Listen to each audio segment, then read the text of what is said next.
Creating the best content. Adding content to your site alone is not enough. What is absolutely essential is that your content represents value. If it doesn't, well, then you might as well not bother. So how do you ensure that the content on your site is top quality and that it is good enough to make sure visitors want to keep returning and that they will consider buying from you? How to write good.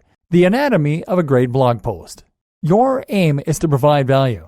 But what's also important is that you do this in the shortest time possible. This way, your blog post is of even higher value. Why?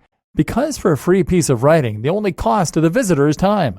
The amount of time they spend reading your post is time out of their day, and time they could have spent doing something else. So if they manage to get all the same value from your blog post, but it takes them half the time to get it, essentially they've gotten twice the value. This is just as though they had purchased a product for half price that provided all the same value as the full price option. This is true of all writing, and so this should clue you in to the first hallmark of a good writer: brevity. Or rather, not brevity, so much as efficiency. A good writer will communicate what they need to say as quickly as possible, with no need for fancy wording or roundabout sentences. If you want to make a sentence better, often the best way to do this is to read through it and to remove the superfluous words. And this is especially true when it comes to the web in general, and digital marketing specifically. In other words, you need to be able to convey your meaning in as few words as possible, because people are in a constant rush online, and have been taught to have short attention spans. Online, we're used to getting the information we want immediately, and not having to wait around. Things are constantly flashing at us, and we rarely spend more than a few moments on a website. Efficiency, then, is key. Does that mean that you should be typing in text speak, or just keeping everything as brief as possible?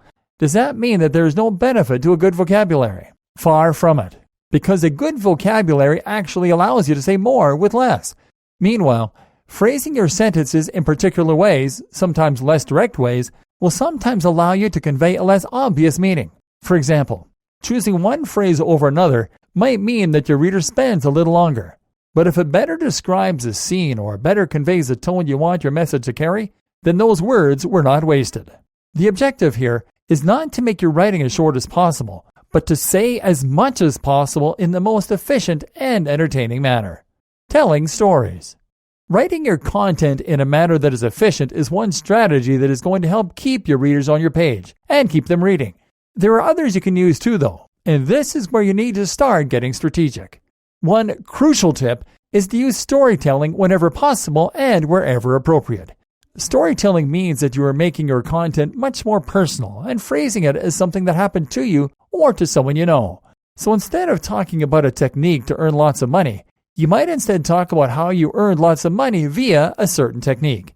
This subtle shift will make anything you write about considerably more engaging, to the point that it has often been described as SEO for the human brain. Storytelling is powerful because the brain has evolved to respond well to stories. Stories allow us to imagine ourselves in the storyteller's shoes, which makes whatever is being said much more engaging, emotionally resonant, and interesting. What's more is that we like to hear how stories end. So if you start your story off in an impactful way, you can bet your audience is going to keep reading. Telling stories will generally mean that your content adopts a more personal tone, which in turn will be more colloquial. This also lends itself well to a personal brand, which we'll touch on in a moment. Either way though, make sure that your content is easy to read, but that it also matches the tone and the nature of the niche you're writing for. A blog content is best when it is conversational, but only if that doesn't undermine your authority. Providing value. We've already discussed the importance of providing value, but let's just ram this idea home a little further. If you're going to create any kind of blog post, YouTube video, or infographic, then it needs to offer some form of value. Otherwise, you are just wasting everyone's time. So what does providing value really mean? Usually, this means that you will be offering information, entertainment, news, or education. Whatever the case, it is critical that you do this in a way that is creative and that offers something unique. This is a key word, and this is the thing that many bloggers and SEOs forget. It's easy to share information in a blog post. You could write about how to do press-ups or how to do basic SEO. But at the end of the day, those posts won't offer a ton of value. Why? Because we've heard it all before. There are countless posts out there that are very similar, and that availability drives down your value. On the other hand, if you can provide something completely new, how about a new form of brain training that will result in greater physical strength?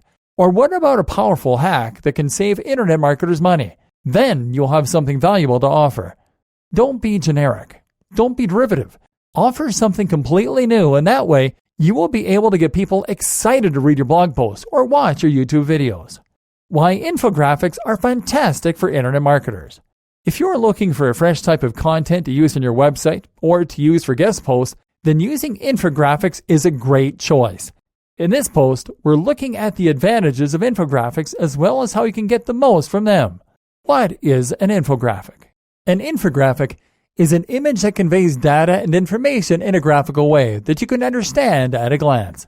One thing to keep in mind when creating content for the web is that a lot of people are in a rush when they're online and don't have time to sift through dense paragraphs of information.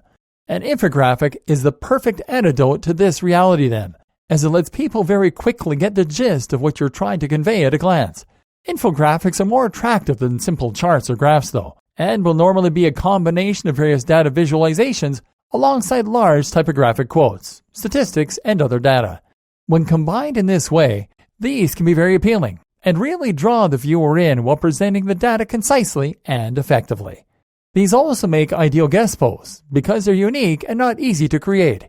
When done well, they look professional and elevate the site they're on, which makes them a great bargaining chip. How to create an infographic. The good news is that there are plenty of tools online that make it very simple and easy to create an infographic, and a lot of them are free.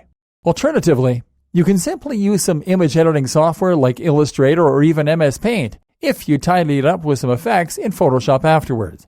Consider this next time you're looking for something new to add to your blog or site. Why your brand is crucial for your content. Good content alone is not enough to build trust and authority, however, and this is very important to understand. For content marketing to work, it is crucial that you have a great website and a good brand. This brand should be represented by a strong logo, and it should be driven by a strong mission statement. Your brand should perfectly identify the type of person who should be reading your site, the type of person who will appreciate your content, and it should qualify itself by implicitly stating who shouldn't visit your site. In other words, don't try to appeal to everyone, but instead make a focused effort to build something that will appeal to a certain type of reader. This allows you to offer better value, and it means that for the right person, your site is going to be a highly exciting proposition. You want to create a blog that has its own ethos and principles, as this is what will help to create consistency between your posts so that people know what your site represents, and so that they feel they can get behind your message.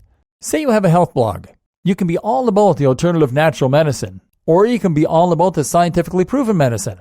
It's up to you which way you go with, but make sure the audience know what you're about, and make sure you're consistent. This is what a brand is all about, and it is what will allow you to build the trust of a certain type of reader. You can't please everyone, so don't try. Consider creating a personal brand if you're willing to put yourself out there. If you put your name and photo on your site, then people will feel a little closer to you, and they'll feel like they know you. That in turn creates a lot more trust. It means they'll feel they're buying from an actual individual rather than a nameless company. The only downside, you now have to live the lifestyle you're promoting.